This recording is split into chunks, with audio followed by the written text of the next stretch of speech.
And so for our month of September, as part of our 2022 CSL theme, our focus is shifting to our work. Now this includes those things that we do, what we would consider our livelihood. Things that may be our careers, things that we have to do out of necessity, and the things that we do that bring us a great sense of fulfillment. Now this weekend in the United States and Canada traditionally marks the end of summer with our Labor Day holiday weekend. And so it's only fitting that we begin to look at work as we start off the month with a celebration of work. Labor Day has been celebrated in both countries since 1894. And I just found out today that Las Vegas celebrated its first Labor Day on September 2nd, 1929. So we're almost coming up on 100 years of Labor Day celebrations here in the Valley. This weekend also signals an end to the more playful side of summer. In the past, many students have returned to school on the day after Labor Day. And most people in the workforce have taken their vacation time prior to Labor Day, probably because their kids were home. But here in Southern Nevada, the weather has begun to cool down just a little bit. Not quite enough for us this week, though. And our focus has shifted away from summertime activities into preparation for the things that we do in the fall. The fall memes are already starting to come out on all of the social media, and so I just love seeing all of the ways that people celebrate fall in our world.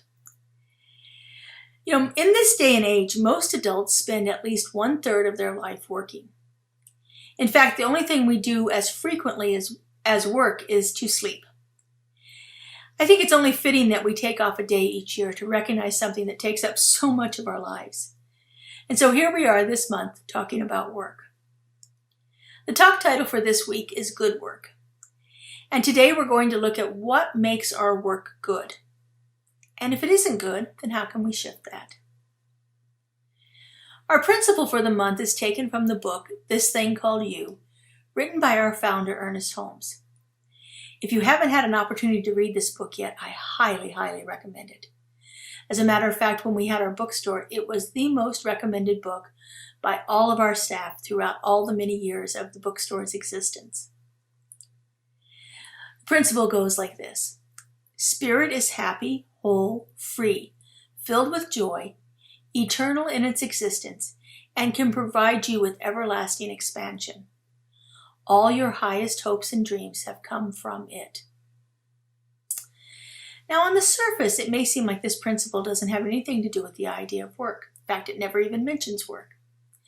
But I suppose that would depend on your definition of work.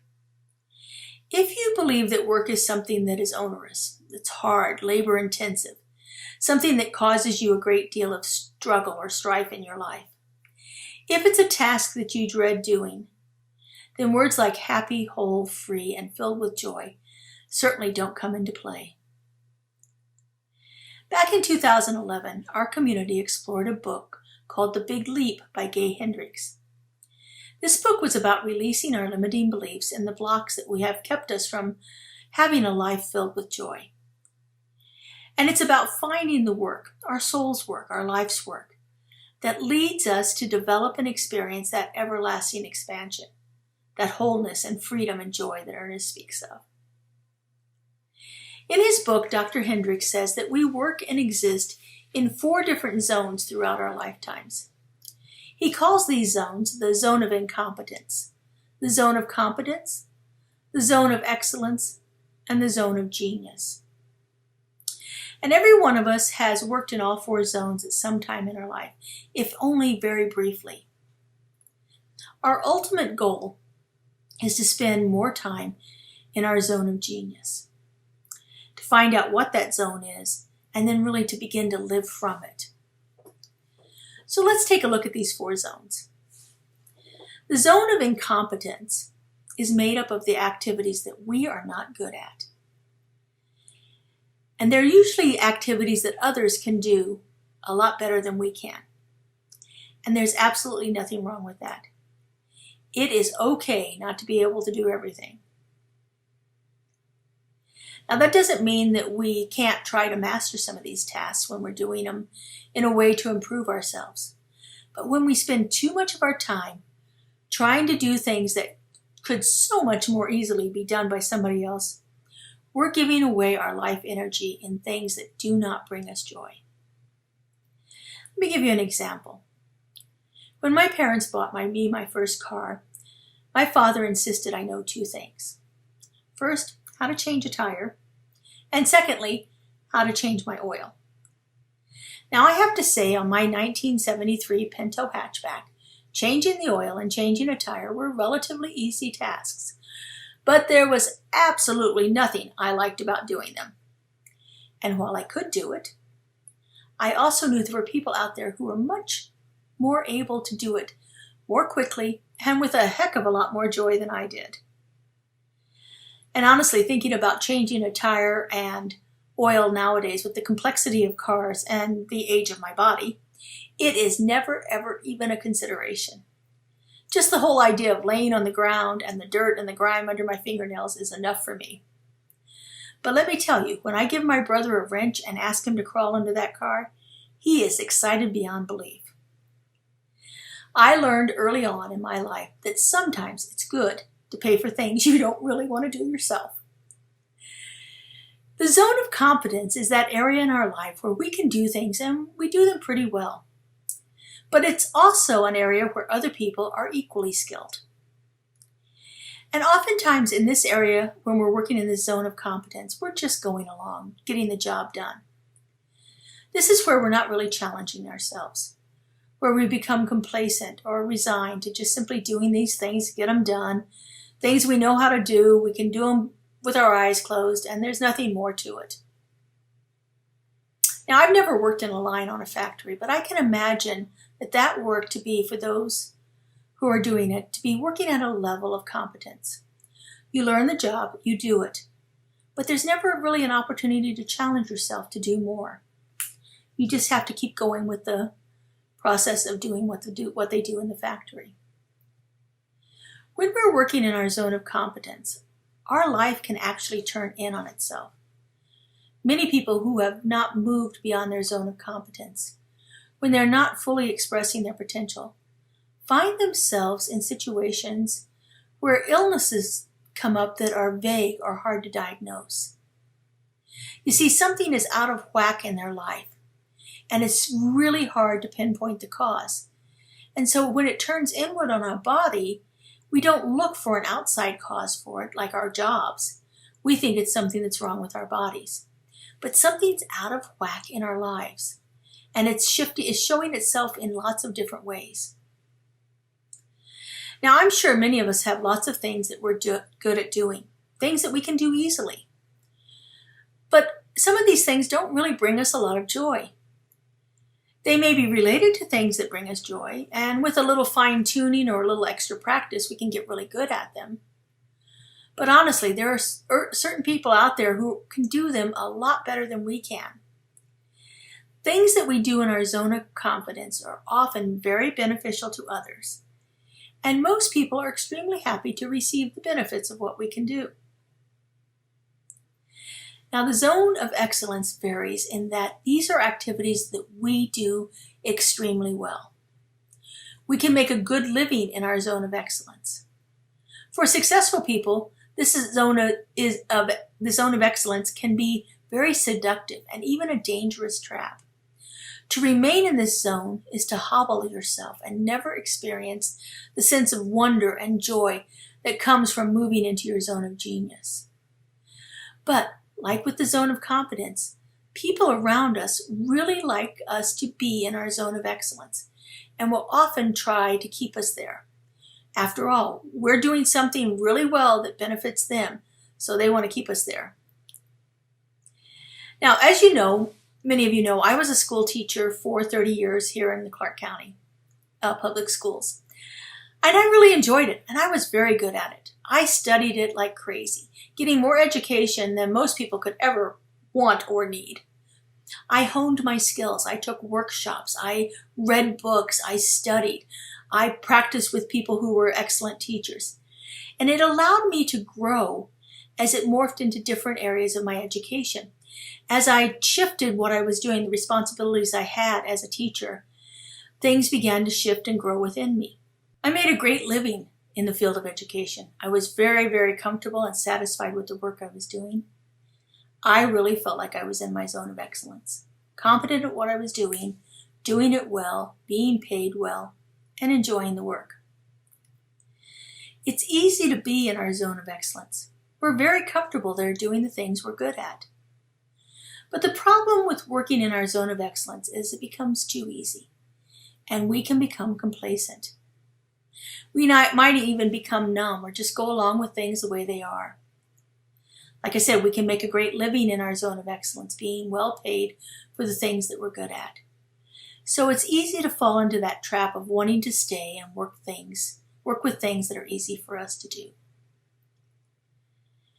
Liberating and expressing your natural genius is your ultimate path to success and life satisfaction. Your zone of genius are those activities that you are uniquely suited to perform. They draw on your special gifts and your strengths. Your zone of genius beckons you with increasingly strong calls as you go through your life. When we can find our zone of genius and begin to work and play in that, every aspect of our life lights up, and we become fulfilled in ways greater than we could have ever imagined. Now, I really enjoyed my time as a public school teacher. But when I started studying this philosophy and learning that my life could be different, could expand in ways I had never ever imagined, could be more fulfilling than I could have ever thought of, I wanted more of that. I thoroughly enjoyed teaching. I enjoyed teaching the children. I enjoyed my work that I did with elementary students.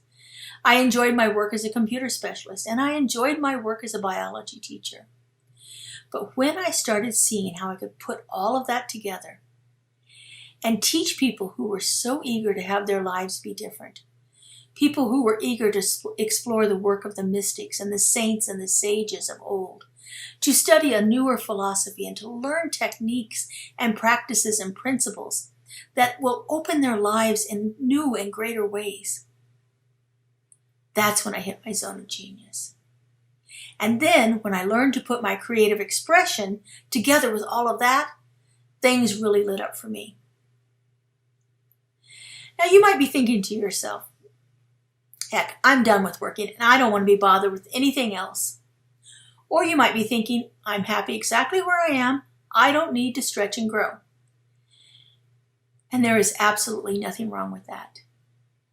But if there is a longing, if you feel like something in your life is left unfinished, or if you're looking for more than what currently exists in your life right now, it may be time to figure out what your zone of genius is and what your soul's longing and what your soul is longing for in the area of fulfillment. What is the good work that you came here to do? One of the best descriptions for working in your zone of genius comes from the poet Khalil Gibran in his book, The Prophet. The poem is called On Work, and in it he speaks of work as it relates to love. It's a very long poem, but let me share a couple of stanzas of this poem with you. Always you have been told that work is a curse and labor a misfortune. But I say to you that when you work, you fulfill a part of earth's furthest dream, assigned to you when the dream was born. And in keeping yourself with labor, you are in truth loving life. And to love life through labor is to be intimate with life's inmost secret. Earth's furthest dream, assigned to you when the dream was born. Now, if that isn't your zone of genius, I don't know what is. Loving life through labor is to be intimate with life's inmost secret. Now, who doesn't want that? We all came to this earth with a soul's purpose. Our ongoing task is to discover what that is, and then go out and do it. He goes on to say, work is love made visible. And if you cannot work with love, but only with distaste, it is better that you should leave your work and sit at the gate of the temple and take alms from those who work with joy. For if you bake bread with indifference, you bake a bitter bread that feeds but half man's hunger. And if you grudge the crushing of the grapes, your grudge distills a poison in the wine.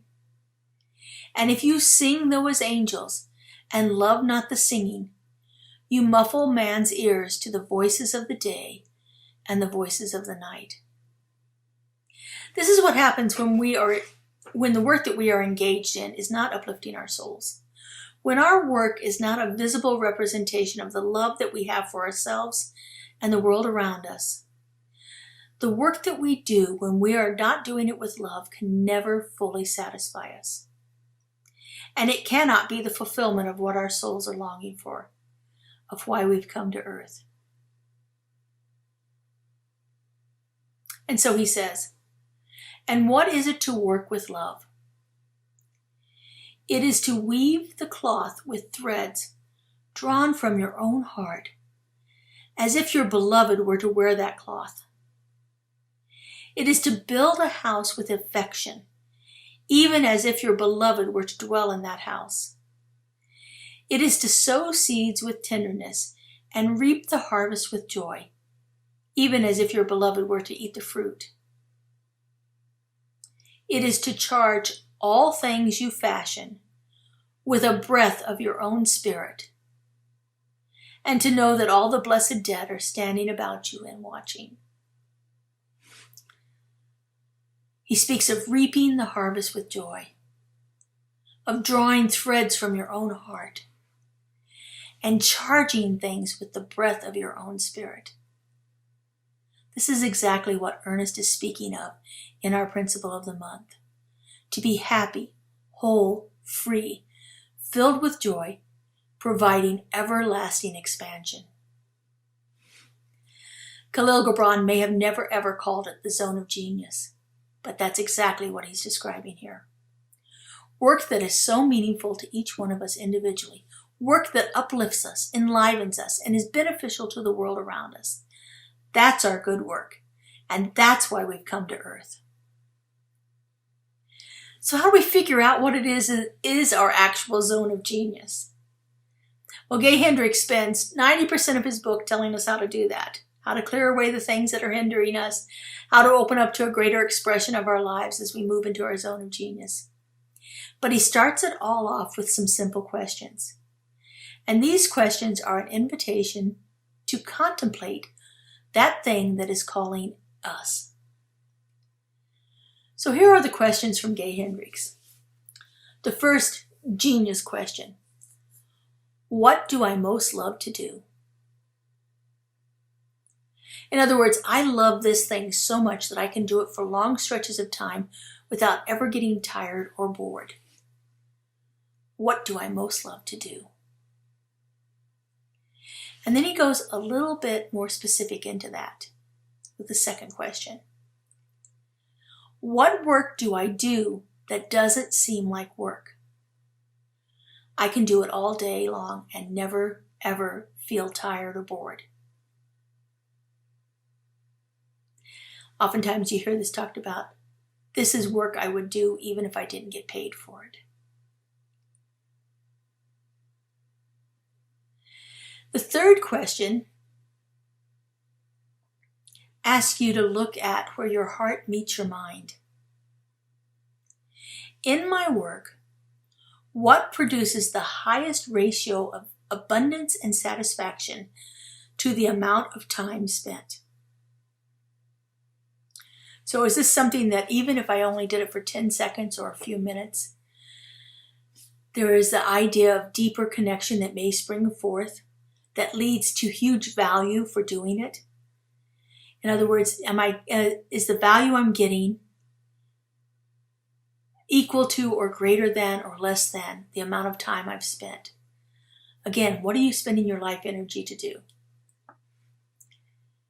And the last question that Gay Hendricks poses is an invitation for you to think of who you are in the most unusual terms. It asks you to identify a unique and priceless gift you carry within yourself.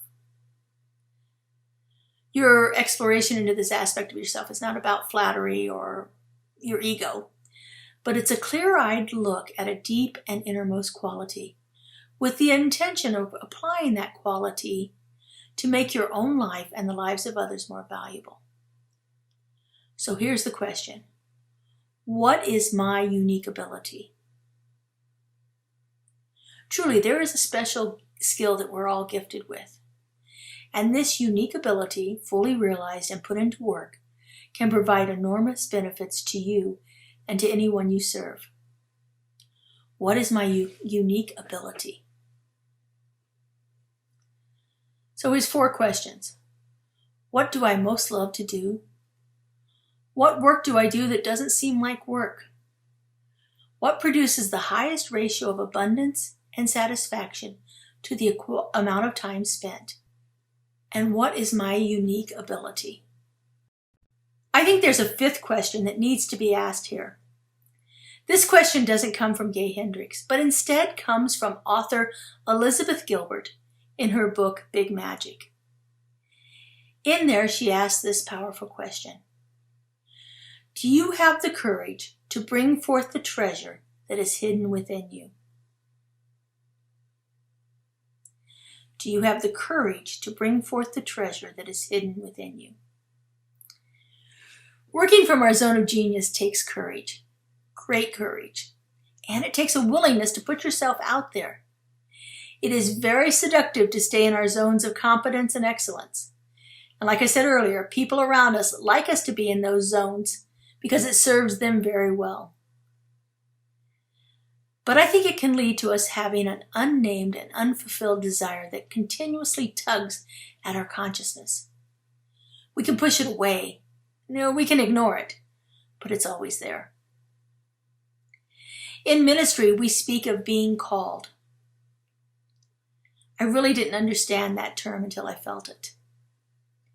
We are called into our zone of genius.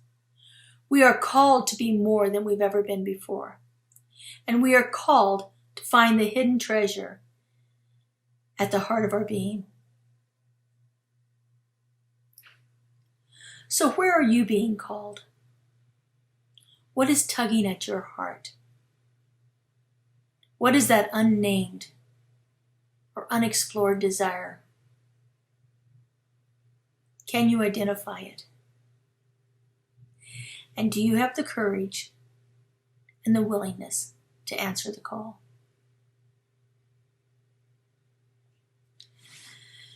All right, let's take this into prayer now, into our spiritual mind treatment, our form of affirmative prayer. And so if you would with me, just turn within.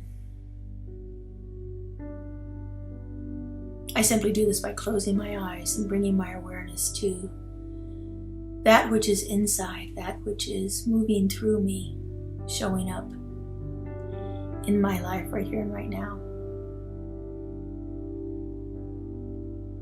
And so tapping into that heart-centered spot within my being. I know that there is only one. There's only one thing happening. There's only one thing present. There's only one power, one source of all. I know that that one creative intelligence has brought forth everything into existence.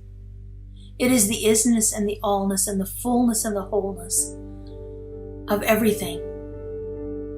I know that nothing resides outside of this one.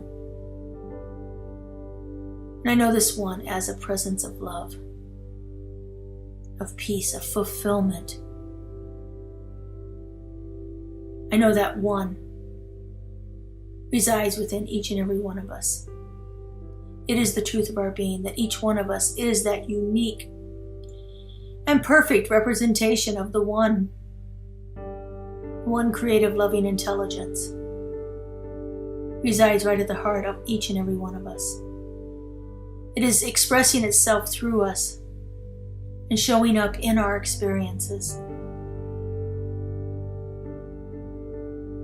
I know that one has placed within us our ultimate freedom, our joy, our complete emancipation resides right at the heart of each and every one of us. It is the truth of who we are now and always.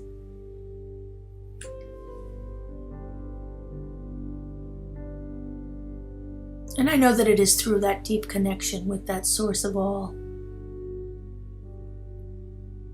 that what our souls long for is made known. We just have to simply go within and find it, and have the courage and the willingness to bring it forth into expression. It's why we're here, and it's what we're here to do. And I'm just so grateful to see how many ways this soul's calling is expressing itself in this entire community, in each one of us individually, in everyone that we greet and meet, that the fulfillment of the one is manifesting itself right here and right now. And so I just release this prayer into the law that knows no limitations, that always says yes. I let it go and I let it be. And so it is. Amen.